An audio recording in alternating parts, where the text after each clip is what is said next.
Bonjour et bienvenue tout le monde. Aujourd'hui, je suis très heureux d'accueillir Jean-François Figarol, qui est coach professionnel certifié, et nous allons partager un moment de convivialité où il va nous parler de son activité en tant que coach professionnel. Bienvenue Jean-François. Merci Mika de m'accueillir voilà, dans ton jardin. C'est intéressant pour se questionner justement autour du coaching, parce qu'on va aller plonger dans notre jardin intérieur, donc voir comment on le cultive ce jardin intérieur. Donc merci de m'accueillir et Avec de beaucoup de partager plaisir, ce vraiment. moment avec toi. J'avais hâte qu'on le fasse ce moment parce que on en a parlé depuis un petit bout de temps et ça y est, on y est. On y est, ça y est, on est posé, il Voilà. fait beau, donc c'est bon, on est embarqué. On est parti? Allez, on est parti. C'est parti.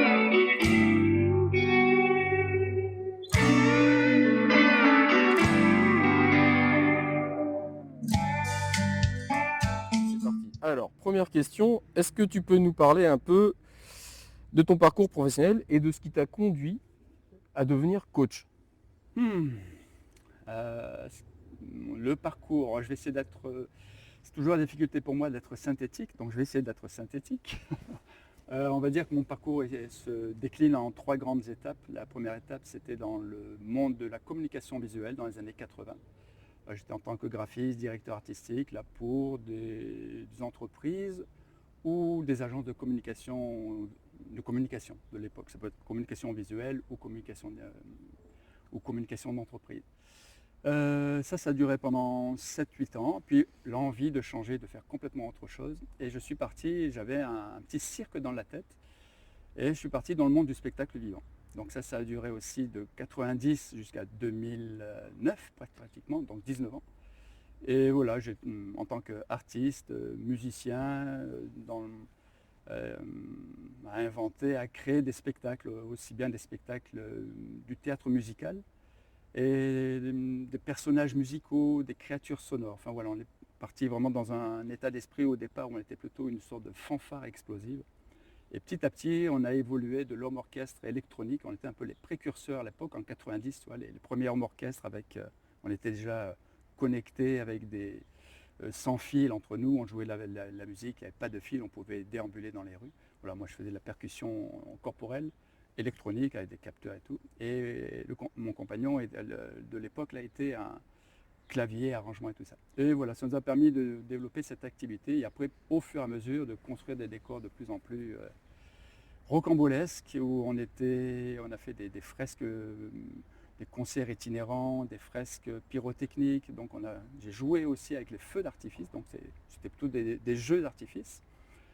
Des fresques pyrotechniques, des spectacles aussi bien pour les centres culturels de l'époque ou pour, je sais pas moi, des festivals, voilà, sur Tour de France et de Navarre, quoi, même un peu à l'étranger. Enfin voilà, on a pas mal, on s'est bien amusé quoi, pendant de nombreuses années.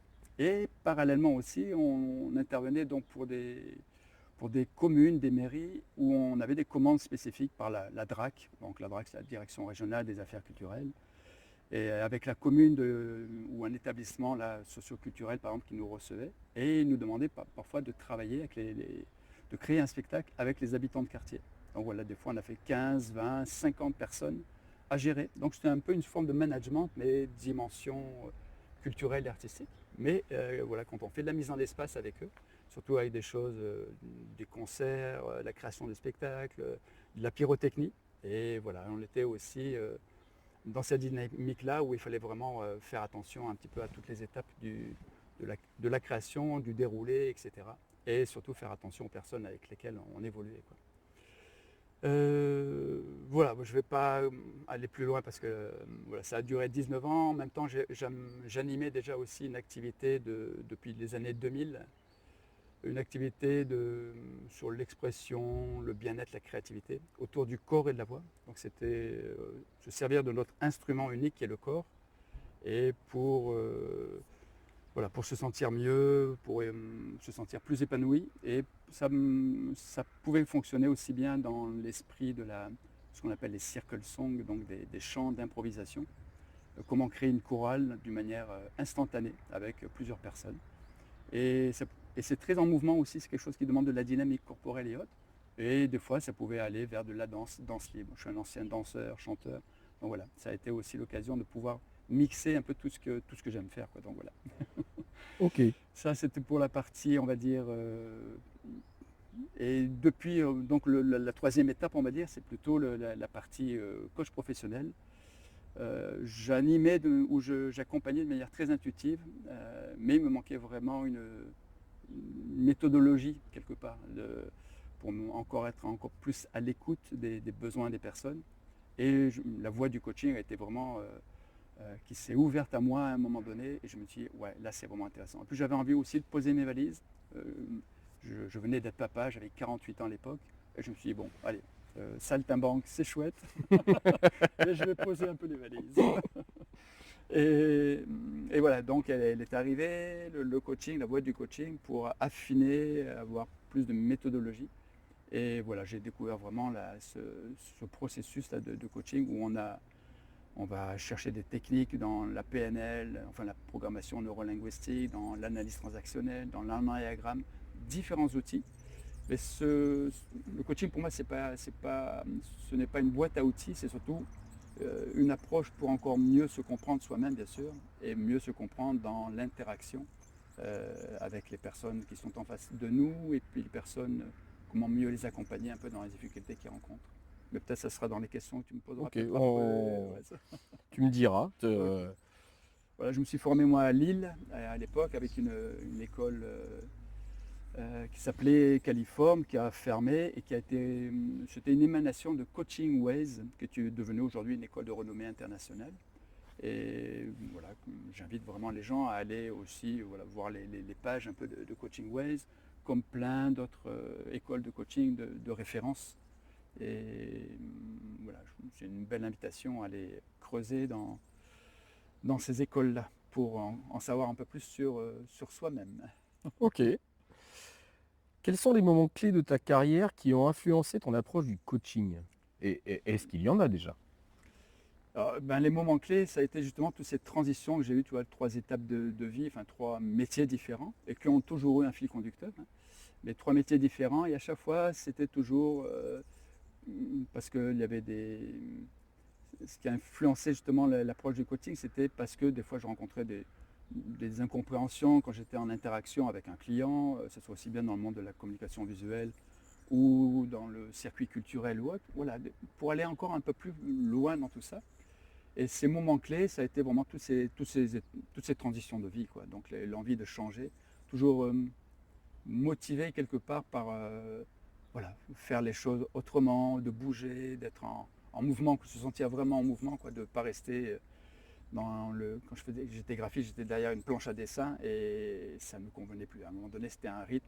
Bon, j'allais souvent voir des clients, ça bougeait, mais c'était pas du tout la même dimension. Comme aujourd'hui, où j'aime bien animer aussi des ateliers ou rencontrer des personnes en séance de coaching, mais leur proposer aussi des fois des situations où je vais les mettre en mouvement. Mais ça, peut-être on en reparlera aussi Oui, tout à bien l'heure. sûr. Quelles sont les certifications ou formations que tu as suivies pour devenir coach professionnel? Je l'ai commencé à l'aborder tout à l'heure, mais donc moi j'ai commencé à me former en 2009 avec une école sur Lille, qui était une école franco-belge, Donc et c'est qui s'appelait Califorme à l'époque, Califorme à et qui a l'époque, fermé quelques années plus tard. Mais c'est qui était une émanation donc de Coaching Ways, Coaching Ways, ouais, et voilà. Coaching Ways, vraiment qui est bien installée sur le territoire français, même international. Ok. Et voilà, mais Ça, c'était donc c'est pour la certification de coaching professionnel. c'est ça, tout à fait. J'ai Ok. été certifié donc en 2011 chez eux aussi. Et voilà, ça c'était vraiment les outils principaux, si tu veux. Les premières clés d'entrée dans le monde du coaching, c'est de passer bien évidemment par une école, une certification. Et l'idéal après de continuer son processus en étant supervisé, de s'inscrire dans une démarche aussi. Actuellement, moi j'appartiens à l'EMCC, l'EMCC qui est une des fédérations internationales de coaching. Il y a l'ICF aussi où j'appartenais à l'époque, mais j'étais sur Lille. Et quand je suis arrivé sur Montpellier, voilà, j'ai rejoint le MCC il y a 2 ou 3 ans.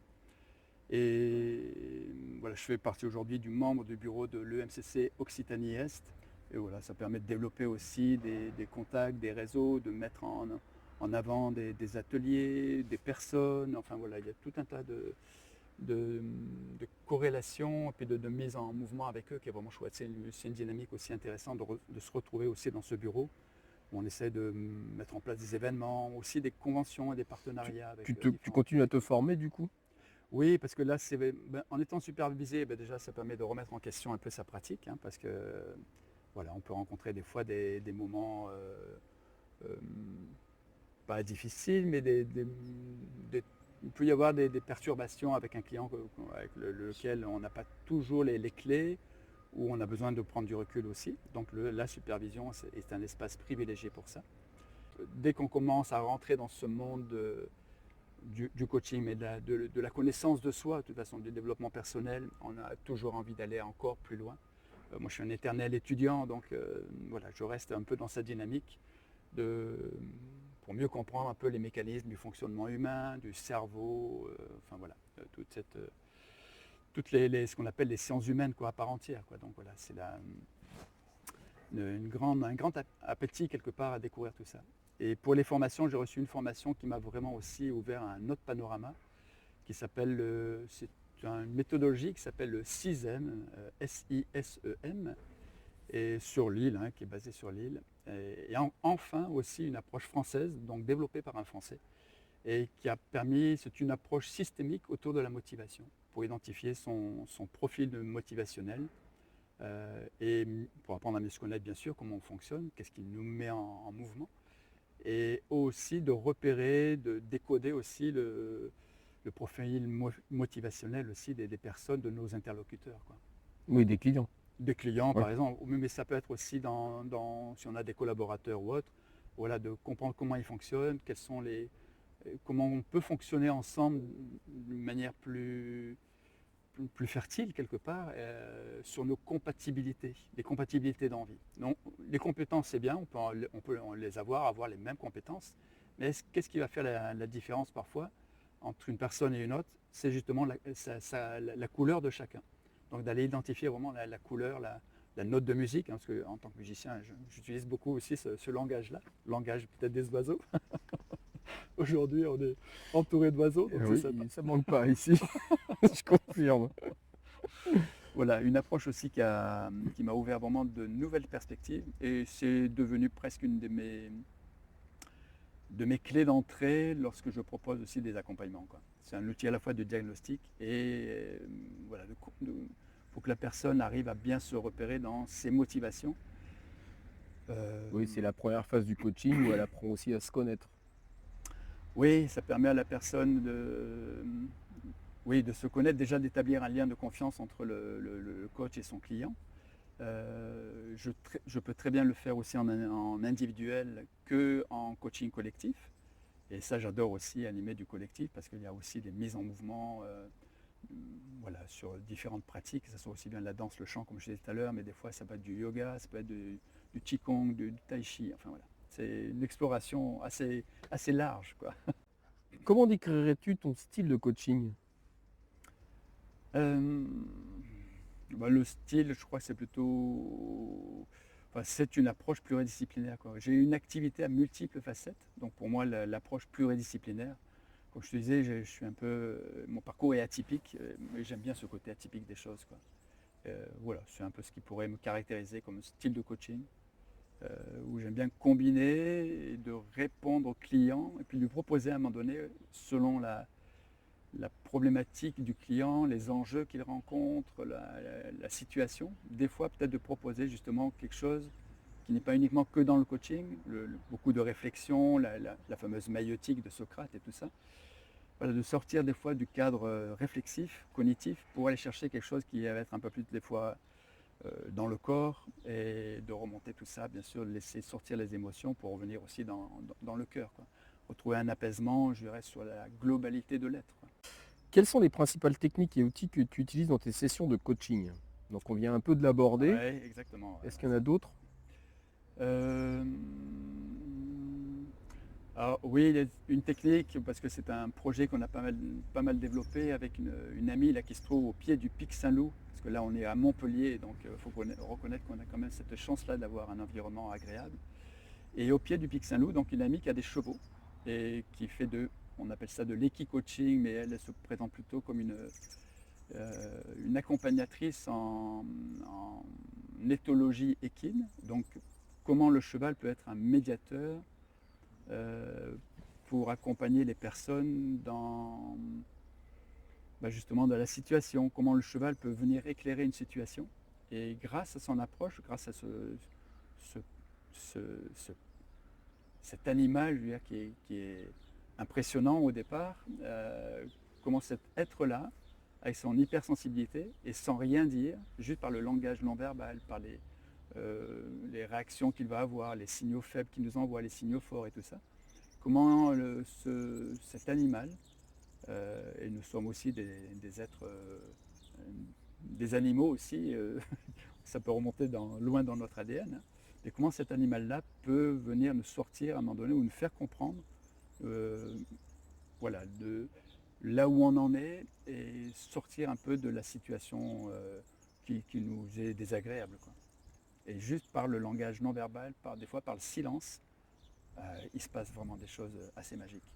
Donc voilà, ça c'est en co-animation, où moi je mets en place plusieurs outils de communication interpersonnelle, comme la fameuse boussole du 6e. C'est une boussole, ça peut être la boussole de l'entrepreneur, de l'universitaire, en fonction du client, de la typologie du client. Et voilà, cette boussole-là, avec le lien avec le cheval, est une complémentarité, je dirais même une compatibilité qui est juste hyper chouette, quoi. Comment personnalises-tu tes séances pour répondre aux besoins spécifiques de chaque client? Chaque client est un cas particulier. On va dire même que l'humanité est riche de sa diversité. Donc chaque séance pour moi est spécifique et même personnalisée. C'est vraiment en fonction de la situation, de son besoin du moment, des objectifs qu'il veut atteindre, de ce qu'il a besoin de découdre. Voilà, ça se personnalise au fur et à mesure, quoi. Et on met en place une méthodologie. Dans le coaching, il y a des méthodologies. Et selon les outils qu'on utilise, on va s'appuyer sur chacune des méthodologies ou des outils qu'on utilise en fonction de l'avancée du client, de son besoin aussi du moment, quoi. Parce que des fois, on peut très bien mettre en place un objectif au début de séance, et puis on s'aperçoit au cours de la séance comme on dit nous dans le coaching, derrière l'arbre, on est autour d'un très beau cèdre là ici, derrière l'arbre, il y a la forêt. Voilà. Et c'est un peu ce qui se passe là. Je ne sais pas si les spectateurs verront, mais voilà, ils ont un arbre. Si, ils le voient. Eh oui. Une petite métaphore. Servons-nous Des fois, on se dit, on va travailler là-dessus, et puis finalement, le client, il nous amène ailleurs. C'est ça, c'est ça. Mais comment nous aussi, voilà, ne pas se laisser disperser aussi par le client qui peut tourner en rond des fois de trucs ou autre.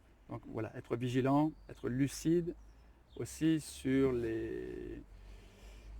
sur la situation du client et puis sa manière de fonctionner, quoi. Donc quand on arrive à vite repérer un peu son mode de fonctionnement, de ne pas se laisser embarquer dans son histoire, il va nous amener là, enfin nous balader, quoi. Mais pas là où il doit aller. Des fois il ne veut pas aller là. Donc voilà, c'est un chemin, bien sûr, c'est un chemin que l'on fait ensemble, quoi. Peux-tu nous donner l'exemple d'un défi auquel tes clients sont confrontés régulièrement et comment tu les aides à le surmonter?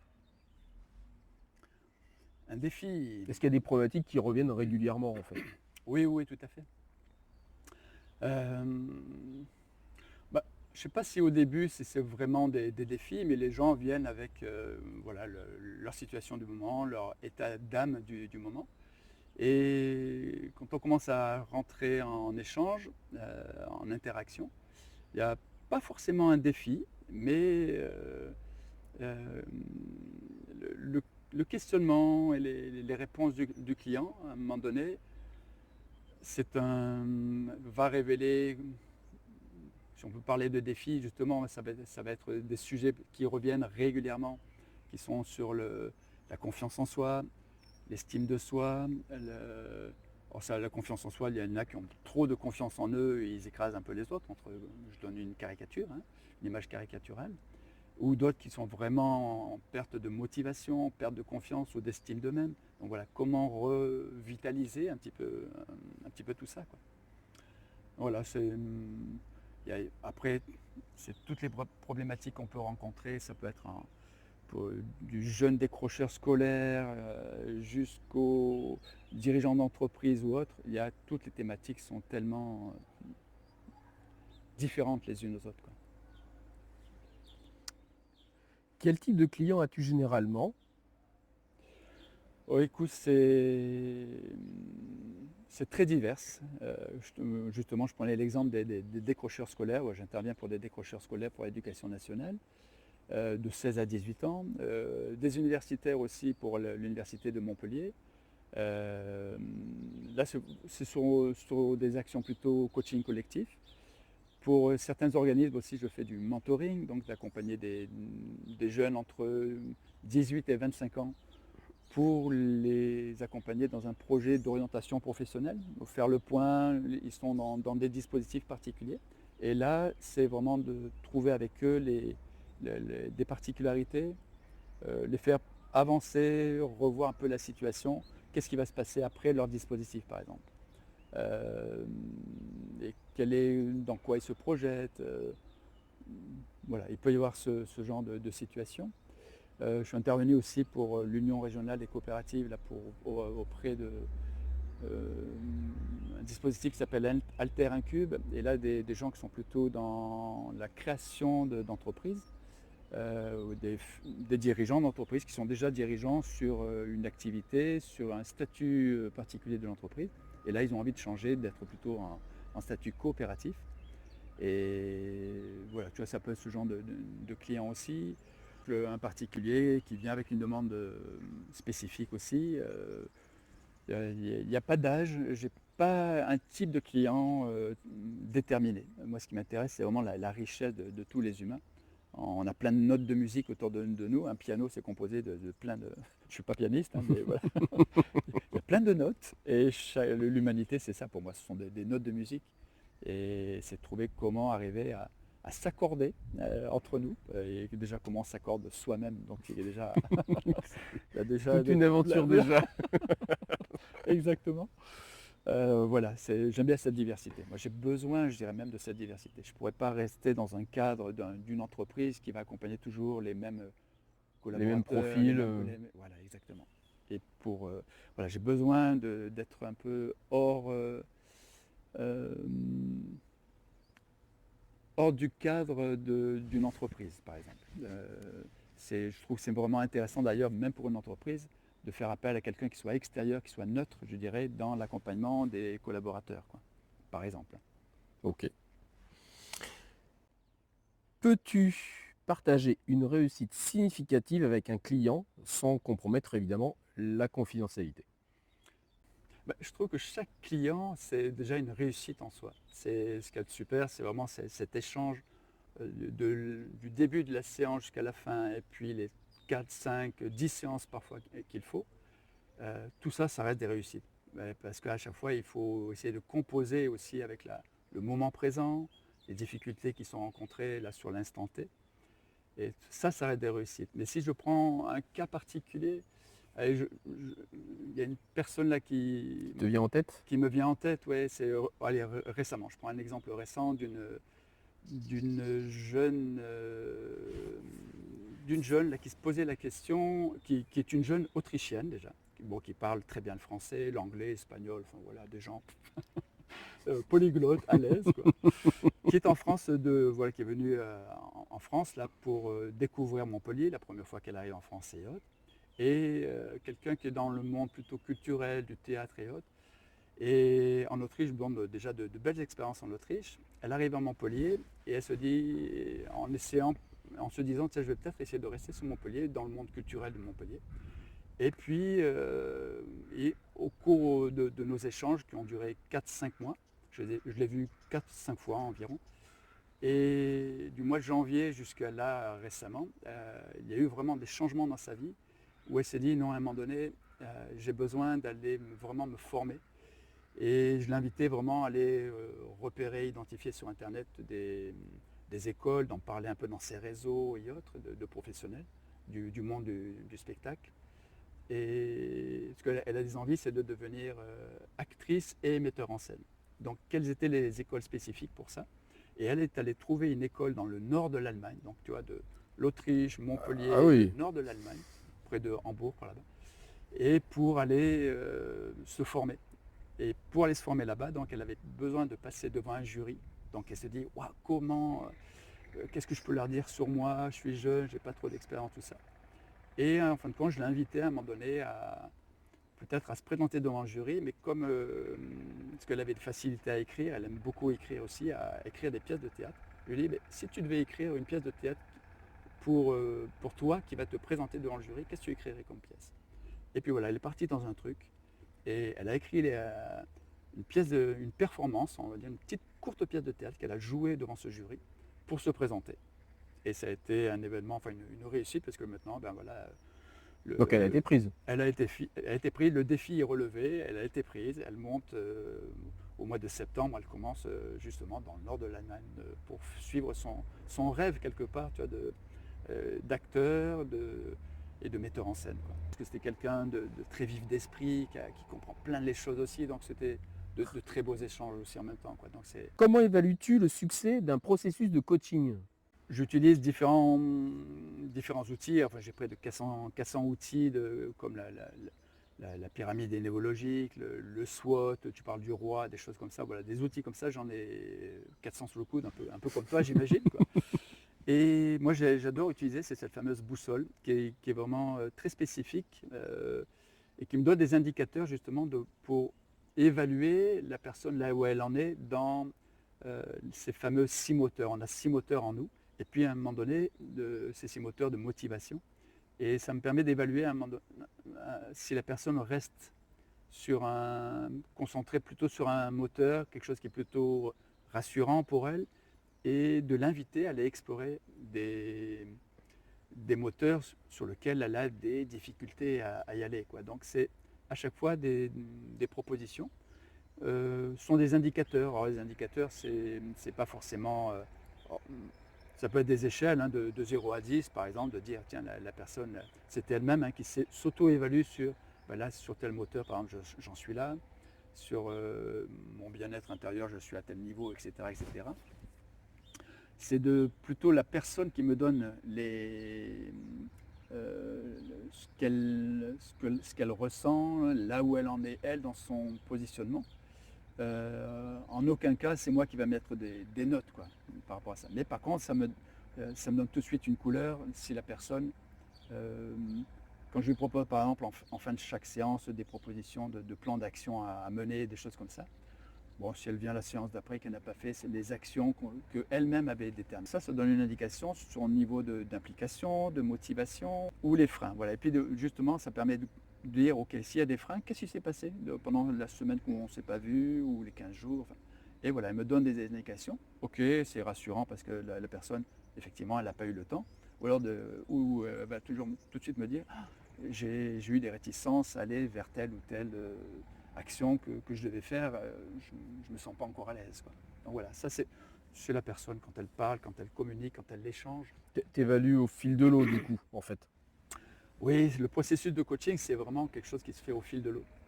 C'est pas une formation où on va faire un déroulé étape par étape, on part du point A, on arrive au point Z, non. On part du A, mais on arrive au point 17 là, où L, M, ah bah tiens, il faut revenir au B, etc. Donc voilà, on ajuste au fur et à mesure, quoi. Okay. Peux-tu expliquer l'impact à long terme que tu as observé chez tes clients après une période de coaching? Oui, selon les personnes, oui, il peut y avoir ces évaluations-là. Des fois, ça peut être aussi sur des personnes qui, je pense à une personne en particulier qui a changé carrément de région. Donc c'est vrai que je n'ai pas repris contact avec elle. Je reçois de temps en temps des petits messages via les réseaux sociaux. Et en fin de compte, quelqu'un qui avait fait un choix qui était délicat pour elle à l'époque. Et là, tu t'aperçois qu'elle est vraiment dans une démarche, voilà, elle avait fait le bon choix. Les effets à long terme, c'est soit justement quand on refait des évaluations à 3 mois ou à 6 mois ou autre, ou alors des fois je rencontre la personne dans la rue et tout de suite elle me dit ah bah tiens c'était chouette, merci pour les séances qu'on a suivies ensemble. Alors ça m'a permis de faire ceci, de faire cela, de dépasser vraiment des freins, des choses comme ça. Enfin, il y a souvent des retours très spontanés, très frais je dirais, de la part des personnes, surtout quand ils vivent des expériences un peu enfin assez fortes, quoi. Quand on fait des étances auprès des chevaux, par exemple, ou quand moi je les mets vraiment dans une dynamique. Je ne sais pas travailler derrière une table comme on est en train de le faire là ici. Moi j'ai toujours besoin un peu de mouvement. Et c'est pour ça que j'adore la PNL, justement, qui est un outil voilà, qui me permet d'être à la fois dans la réflexion, dans le mouvement, d'aller au sol, de revenir, de poser des choses à droite, à gauche. Enfin voilà, c'est une sorte de voyage intérieur sur un espace déterminé. Et c'est ça que j'aime beaucoup, beaucoup faire. Et les gens sont assez impactés par ce genre d'approche aussi. Il n'y a pas ce côté, on va dire, conforme et voilà, d'un face à face dans un bureau, par exemple, quoi. Quels sont les plus grands défis que tu rencontres en tant que coach professionnel?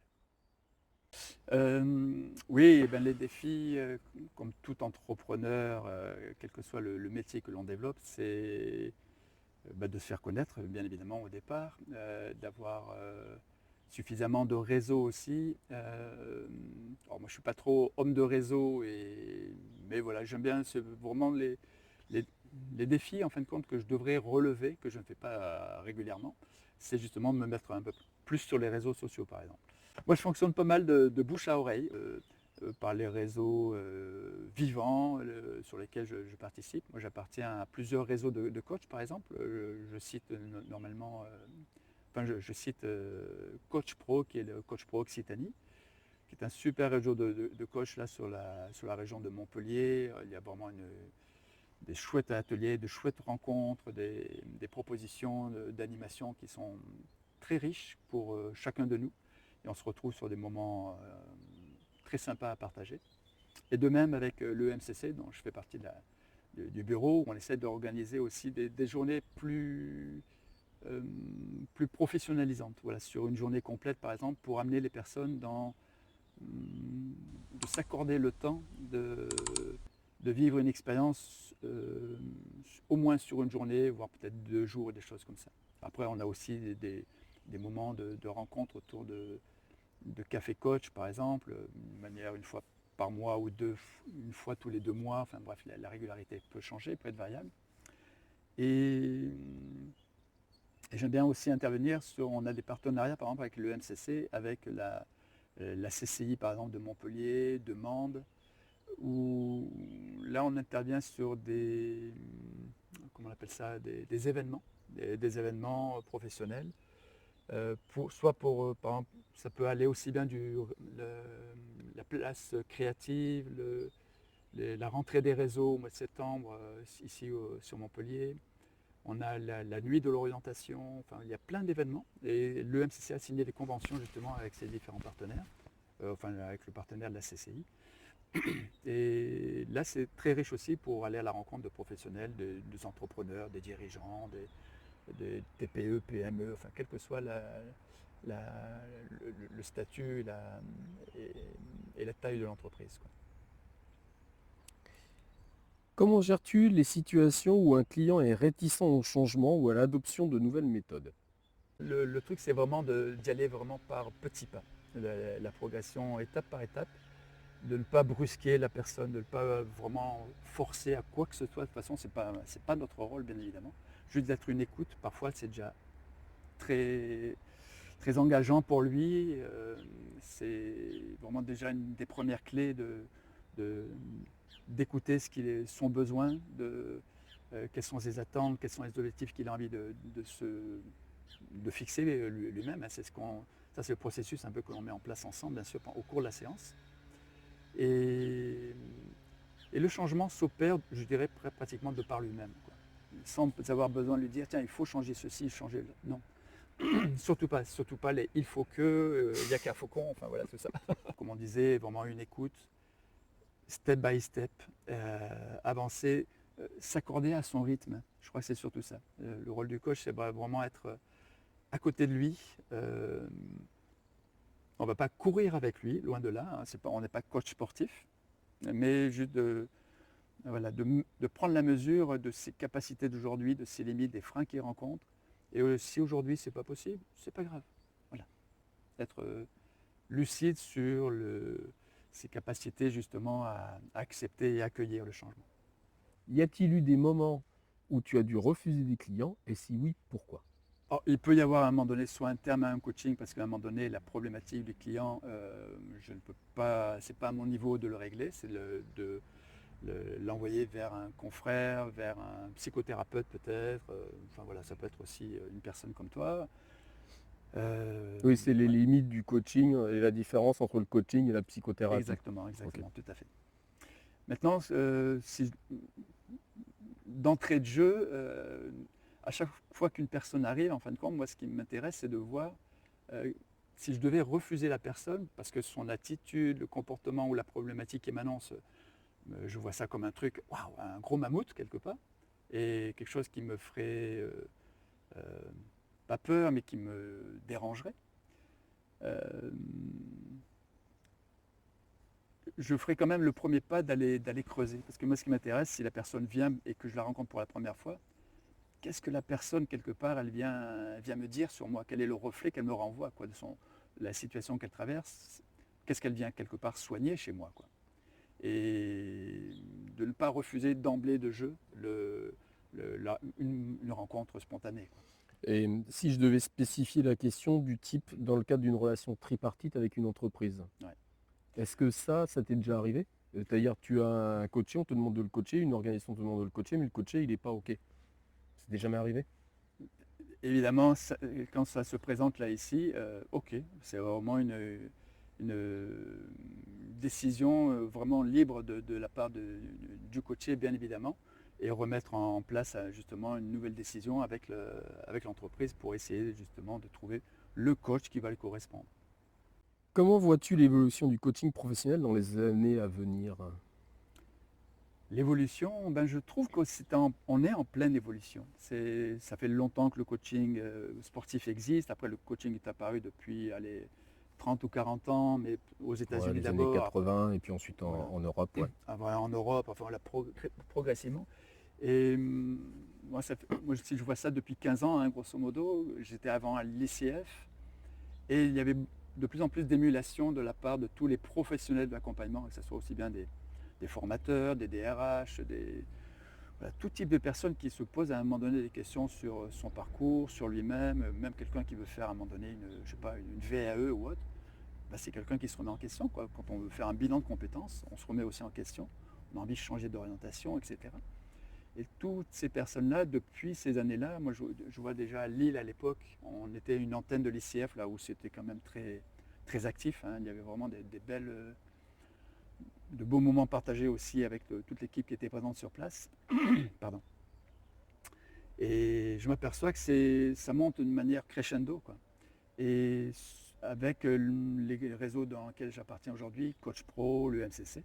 Et sur le MCC, notamment là sur la région, moi je vois dans, dans mes rencontres, je rencontre énormément de personnes qui sont intéressées justement par le développement personnel, par le développement professionnel également, par le travail un peu sur soi, hein, comme dit Thierry Janssen, c'est le travail d'une vie, quoi. Donc quand on commence à un moment donné, on s'aperçoit que apprendre à mieux se connaître, eh ben, ça passe par tout un tas de lectures, par les sciences humaines, par tout un tas d'approches, d'aller sur Internet, sur YouTube, de suivre vraiment des gens qui nous inspirent, quoi, qui nous apportent vraiment des éléments de réflexion, de compréhension et de mise en action surtout pour sortir à un moment donné d'un jeu dans lequel on est, quoi, ou un circuit un petit peu, ou un circuit récurrent, quoi, ou un schéma récurrent plutôt. Quels sont tes projets ou objectifs futurs en tant que coach? Projet, objectif futur, Est-ce que les tu en projets. as? Oui, oui, ah, bah, Ouais. écoute, ouais, bah, tout à fait. Alors déjà, bah, les projets et objectifs, bah, tout ça, bah, c'est de continuer à participer à ces réseaux dans lesquels je suis, parce que là, c'est un échange permanent, c'est de l'interaction, où j'apprends de l'un, de l'autre, enfin c'est toujours très, très ouvert aussi en même temps. On partage nos expériences, on mutualise aussi des fois des projets, des choses comme ça, c'est ça qui est vraiment très riche. Chacun de nous est riche de sa diversité, donc c'est un peu dans ce processus-là dans lequel j'ai envie de persévérer, de continuer. Et si le prochain projet, c'est de remettre en place justement avec une amie là, qui a les chevaux au nord de Montpellier,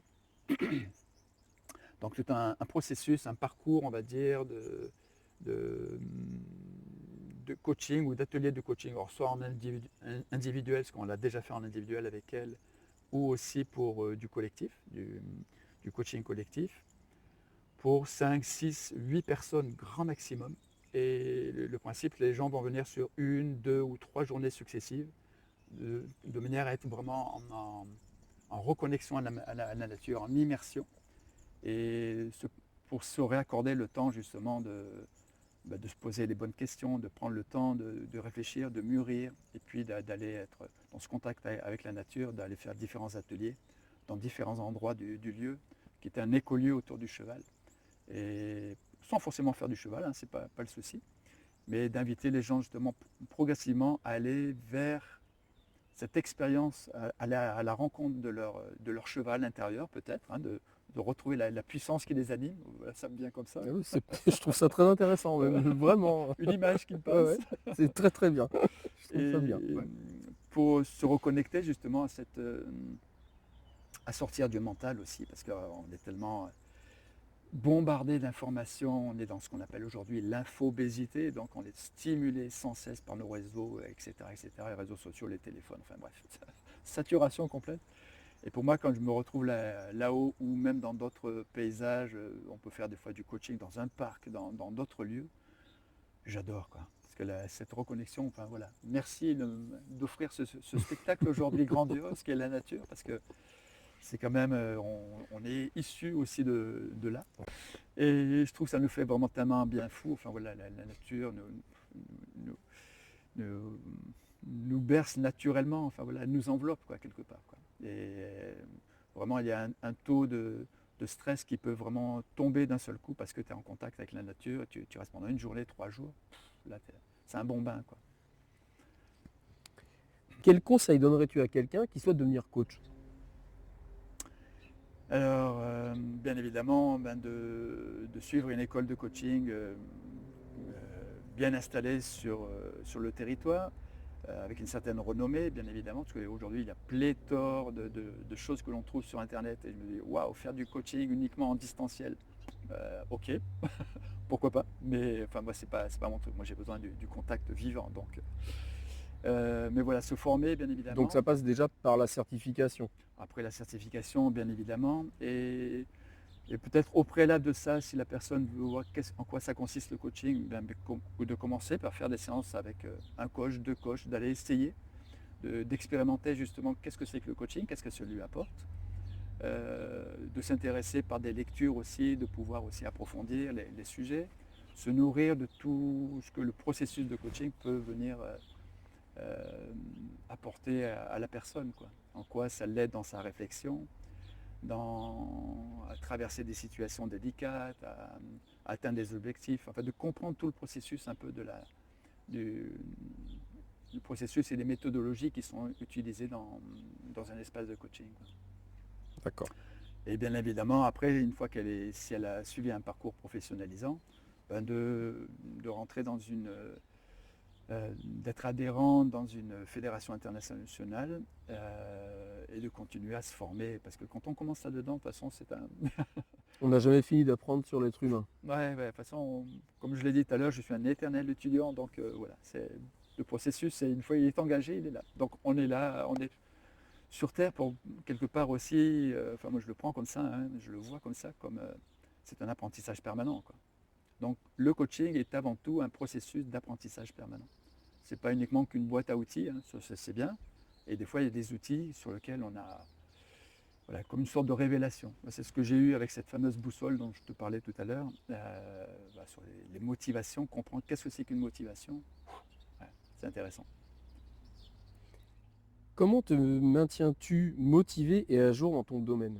Justement, autour de ces 6 piliers de motivation qui sont en chacun de nous, parce que c'est quelque chose d'assez universel. J'essaye de voir dans ma journée si, quand je ne me sens pas très bien, par exemple en fin de journée, je dis waouh, c'est quoi le moteur là que je n'ai pas activé. Si je suis resté trop longtemps à la maison à travailler autour d'un projet derrière mon écran informatique et que j'ai rencontré personne de vivant, tu vois, de l'extérieur, de vivant, tout, voilà, il va me manquer. Il y a des moteurs qui s'activent avec trop de puissance et d'autres qui sont désactivés. Donc voilà, de retrouver cet équilibre, ne serait-ce que dans une journée. Et cette boussole, elle me sert aussi dans mon emploi du temps, par exemple. Comment j'organise mon emploi du temps de manière à équilibrer chacun de ces pôles, là, de ces piliers, pour voilà, soit être avec mes proches. Ces 6 moteurs, je vais faire très simple, mais ces 6 moteurs-là correspondent à 6 besoins fondamentaux, autres que ceux de Maslow. Et il y a le besoin d'être avec des proches, la proximité relationnelle, donc la famille, des amis, quand on voit des gens qui nous soutiennent un peu, et qu'on aime bien évidemment. Le besoin de contact, donc de générer du contact soit par nos réseaux, moi je ne suis pas trop réseaux sociaux, mais donc des réseaux professionnels, des contacts en présentiel, quoi. Quand il y a de la créativité aussi, ça peut être je sais pas, faire une sortie au théâtre, aller voir un concert, tout ce qui va stimuler la créativité quelque part, quoi. Faire les choses un petit peu autrement. Après, il y a aussi qu'est-ce qu'on maîtrise dans la journée, mais ça, on maîtrise tous tellement de choses entre nos téléphones, nos ordinateurs, on est là, on a tellement de rituels aussi à appliquer vraiment des recettes. Il faut se lever le matin, on a le rituel du matin, il faut faire à manger, il faut faire ceci, cela. Enfin, on est hyper organisé, même trop parfois. Et il nous manque ce côté spontané des fois qu'on peut retrouver dans un autre besoin qui est le besoin d'agir. Agir sans avoir la recette, justement. Tu vois, moi je fais la différence dans le savoir-faire. Là, ici, il y a le savoir-faire, ce que je maîtrise, et il y a le savoir-faire où je ne maîtrise pas, mais j'y vais, j'agis. J'agis parce que je vais expérimenter quelque chose et parce que j'ai un besoin fondamental, c'est de tester quelque chose, d'expérimenter, quoi. Et voilà, je ne vais pas rentrer dans l'explication de chacun des besoins.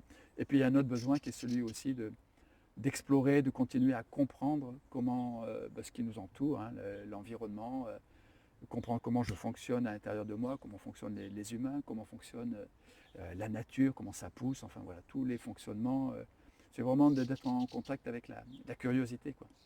Rester curieux de qui on est, dans quel écosystème on vit et dans quel monde on appartient et à quoi on a envie de contribuer aussi. Quelles sont les personnes, ou les livres, ou les sources d'informations, peu importe, qui ont le plus influencé ta pratique du coaching? Je dirais à la fois de nombreuses lectures, ça a démarré il y a très longtemps, il y a plus de 40 ans. Je crois qu'un de mes premiers livres, ça a été Le chemin le moins fréquenté je ne sais plus comment il s'appelle, Scott Peck, je crois, quelque chose comme ça, un Américain. Et ça avait été, je devais avoir 23 ans à l'époque, quand j'ai découvert ça, je me suis dit, waouh, c'est quoi ce truc-là? Et c'était vraiment un peu, c'est ce qui m'a mis un peu sur les premiers pas, les premières traces un peu du coaching, quoi. Mais voilà, voilà, d'aller chercher des lectures diverses et variées dans, je sais pas, Christophe André, enfin, et s'ouvrir à différentes cultures aussi, différentes manières de penser. Et si je prends dans les plus récents, moi, il y a vraiment un livre assez récent là, qui m'a fait comprendre vraiment des mécanismes du cerveau, qui s'appelle le bug humain de Sébastien Boller. Là, vraiment, je recommande, il est sur YouTube aussi. C'est hyper intéressant parce qu'il nous parle justement d'un... T'es un coach? Alors, il est neuroscientifique, Neuro, ouais, ok. mais il a un questionnement qui est très coach, quoi. Donc, alors, je ne sais pas s'il est coach professionnel, mais pour tout coach, c'est vraiment une approche que je recommande vivement, parce que on rentre dans la compréhension d'un des mécanismes du cerveau. Il parle justement d'une certaine aire du cerveau là, qui s'appelle le striatum. Ouais. Et c'est ce fameux striatum qui nous bousille la vie quelque part, quoi. Qui prend des fois les rênes de nos décisions, enfin de nos... qui nous fait faire des choix qui ne sont pas justement en corrélation avec nos décisions, qui ne viennent pas à la conscience, quoi. Donc ça reste sur une certaine partie du mental, on va dire. Et quand on va aller vers la conscience, lui, le striatum, dit « Non, moi je ne veux pas y aller, je ne veux pas y aller ». Mais le truc, voilà, il aborde ça d'une manière très scientifique à la fois. Et ça se lit très bien. Et sur Internet, il passe vraiment très très bien. Il a vraiment une manière de communiquer qui est très simple, fluide. Enfin, quand on est habitué à ce genre de langage, bien sûr, quoi.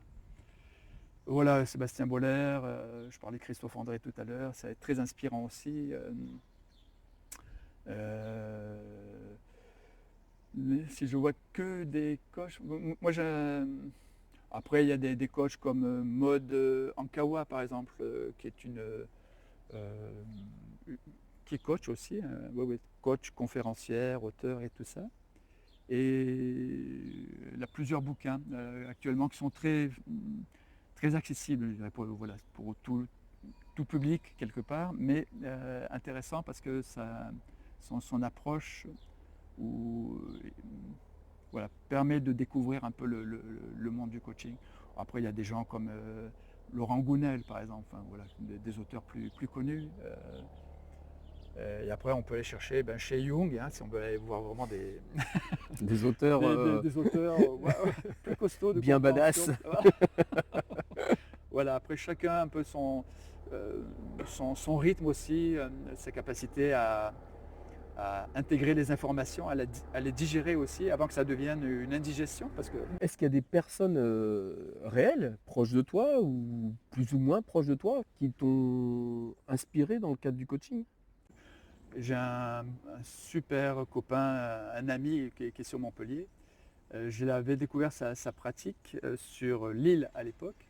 Et quelqu'un qui s'appelle Paul Raymond. Voilà, je vous invite vraiment à aller voir sur Internet, découvrir Paul Raymond, et le cabinet Repère. C'est un centre de formation qui est dirigé quand même par la rockstar des coachs qui s'appelle Robert Dills. Donc voilà, il est régulièrement en relation avec lui.